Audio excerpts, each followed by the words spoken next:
안 지사가 가기엔 저는 이렇게 적절한 인사는 아니라고 생각합니다. 좀 잘 선택했다고 하고요. 이낙연 전남지사랑 저는 같이 근무를 했었거든요. 아, 그렇습니까? 그리고 제가 국제부에 있을 때 국제부장으로 모셨습니다. 근데 예. 딱 어떤 부장이었나요? 이낙연 총리 내정자. 이낙연 그 지사 같은 경우는 굉장히 머리가 비상하죠. 제가 지금까지 만나본 한 세 번 부대에 드는 우리 윤태곤 실장 포함해서 3명 안에 들 정도로 굉장히 머리가 이제 비상하고요. 예.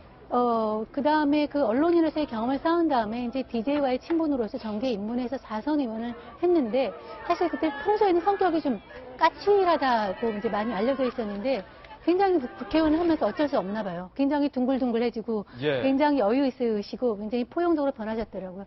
거기에다가 전남지사로서의 도정 운영 경험 그것까지 갖추고 있고 또 한 가지 이제 아까 말한 이제 비영남 호남 출신이라는 거기에다 플러스해서 또 청문회 통과를 염두에 둘 때 이제 상당히 이제 민주당을 지켰으면서도 여당 의원과의 관계도 괜찮은 걸로 예. 알려져 있습니다. 예, 이낙연 총리 내정자도 청내가 이제 무난히 통과를 할 것이다. 박성규 전 대변인도 그렇게 보십니까? 예, 잘된 인사라고 봅니다. 네. 시작이 일단 문재인 대통령의 시작이 좋다. 예, 저도 기자 시절에 그 경험을 한 적이 있고 그리고 의정 활동하는 모습도 지켜봤는데 두루두루 평이 괜찮습니다. 그리고 또 판단이 비교적 명확하고. 근데 총리 역할에 대해서 한 말씀 좀 드리고 싶어서 그래요. 왜냐하면은 대통령이 국민 모두의 대통령이 되겠다. 그리고 탕평 인사, 화합 인사 하겠다고 했는데 탕평과 화합을 실질적으로 주도하는 분이 총리입니다. 예. 내각을 장관도 뭐 제청도 하지만은 내각을 주도권을 잡아가지고 운영하는 것도 그렇고 대통령과의 관계에서 대통령이 중심 잡을 수 있도록 하는 역할도 사실은 총리가 하는 역할이거든요. 그런 면에서 의미가 있고 박근혜 정부의 실수 중에 실패 가운데 하나가 사실은 내놓는 총리 후보들마다 청문회 과정에서 낙마를 했었습니다. 제일 초대부터 시작해가지고 거기서부터 인사가 꼬였던 것이거든요. 큰 문제가 없을 것이라고 저는 예상하고 차제 한 가지 꼭 좀 말씀드리고 싶은 게 예. 뭐냐면요. 통합과 화합은요. 우리가 지금 문재인 대통령 이제 당선되셨으니까 대통령께서 주장을 했지만 대통령의 의지만 가지고는 되지 않습니다. 대통령의 의지를 가지고 이를 시행해 가려고 할 때 대통령을 지지하지 않았던 다른 편에 있었던 대통령을 찍지 않았던 사람들이 그 의사에 그 의도에 같이 발맞춰 주는 게 중요합니다. 예. 왜 이런 얘기를 하냐면은 MB 정부도 그렇고 또 박근혜 정부도 마찬가지였죠. 제일 힘들었던 게 뭐냐면은 대통령이 당선됐지만은 대통령 선거 때 찍지 않은 사람들이 임기 끝날 때까지 사사건건 흔들어대고 사사건건 시비 걸고 이러면서 제대로 가지 못하도록 방해하는 역할들을 굉장히 했거든요. 예. 그래서 이번에는 조금 전에 말씀드렸지만 찍지 않았던 분들 거기에 홍준표 후보, 안철수 후보, 뭐 유승민 후보, 또 심상조 후보까지 또 그분들이 속한 당까지 대통령이 성공할 수 있도록 힘을 더해주는 것 그것은 건전한 야당으로서의 역할을 하면서 그리고 표를 주지 않았던 국민들의 입장에서는 대통령이 정말로 잘 해가서 미래를 열어갈 수 있도록 성공할 수 있도록 돕는 것이 남겨진 모두에 대한 숙제라고 생각합니다. 예, 문재인 대통령 내외가 탑승한 차량과 행렬이 출발을 했습니다. 홍은동의 골목을 쭉 천천히 느린 속도로 빠져나오면서 주변에 이제 주민분들과 지지자들을 향해서 문재인 대통령이 창문을 열고 인사를 해주고 있는 그런 모습도 보이고 있는데 차량이 출발했기 때문에 다시 헬기 떴습니다.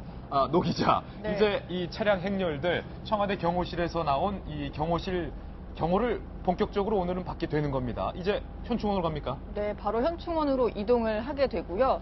오늘 되게 바쁠 것 같은데 아까 좀 들어온 소식을 보니까 일단 총리 후보를 먼저 내정을 했고 그리고 오후에는 추가 인선이 또 있나 봐요. 그래서 예. 본인이 이제 춘추관 2층에서 직접 발표를 한다고 하는데 문재인 대통령 본인이 네. 춘추관 2층에서 예. 어떤 인선을 오늘 발표할 예정입니까? 일단 총리 후보는 내정을 한 거고 이낙연 지사. 국정원장과 대통령 비서실장, 대통령 경호실장의 인선을 발표를 한다고 합니다. 뭐 비서실장, 경호실장 같은 경우는 당장 좀 필요한 인력이고 그리고 후보가 대통령이 직접 이제 지명을 하게 되면 바로 임명을 해서 일을 할 수 있기 때문에 일단은 뭐 국무총리, 국정원장 그리고 대통령 비서실장과 경호실장까지는 오늘 이렇게 명단이 나올 것 같고요.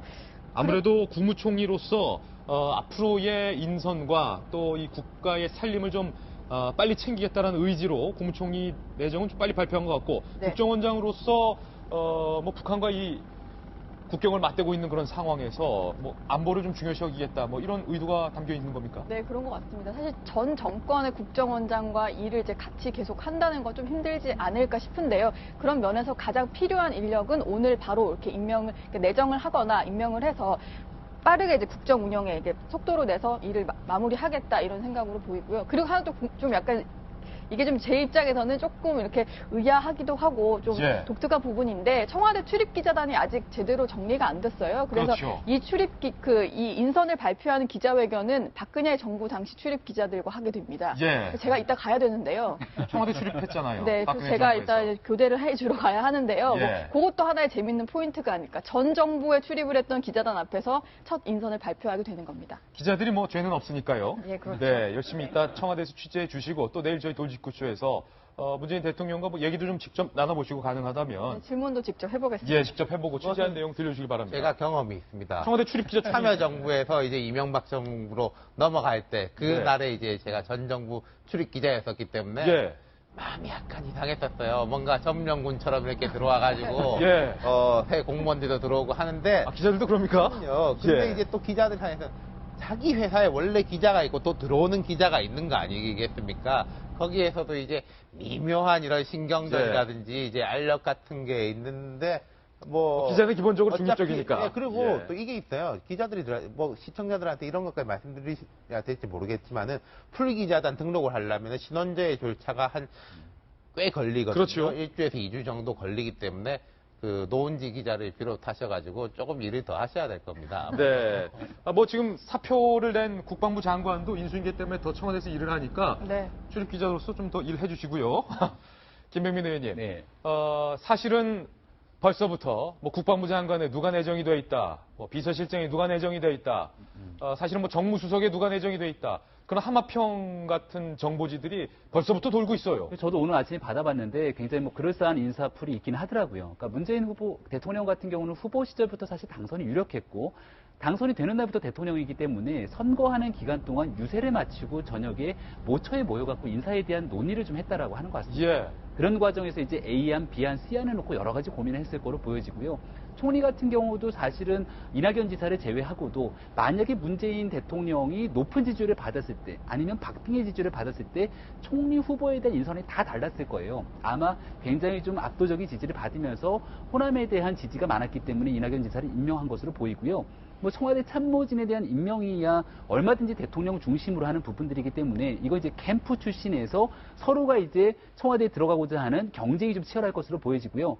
저는 가장 흥미로운 대목 중에 하나가 문재인 후보 시절에 뭐라고 얘기를 했냐면 국민 참여 인사 추천제를 얘기를 한 겁니다. 예. 그래서 박영선 의원 같은 경우가 이제 여기에 대한 그 통합위원장을 맡으면서 당적이 다른 사람이라도 같이 함께 할 수 있는 통합정부를 구성할 수 있는 얘기들을 쭉 여러 가지 구상들을 발표한 적이 있거든요. 사실 대한민국 정부 입장에서는 한 번도 가보지 않은 게 그러니까 과거에 연정의 형태는 있었지만 지금의 문재인 대통령 당선은 연정을 토대로 당선된 대통령이 아니기 때문에 강한 대통령제 하에서 타 정파와 통합할 수 있는 이런 국민 추천 인사를 어떻게 진행할지도 좀 지켜볼 대목인 것 같고 제 4차 TV 토론이었나요? 그 당시 토론에 나와서 누구든지 추천이 되면은 내각에서 함께 일할 수 있다 그러면서 그 당시 방송의 사회자한테도 한번 추천 들어오면 거절하시겠습니까? 라고 얘기했던 기억이 나는데 예. 그와 같은 이 국민 참여 인사 추천을 과연 초대 내각 구성에서부터 진행이 될지도 한번 우리가 지켜볼 대목인 것 같습니다.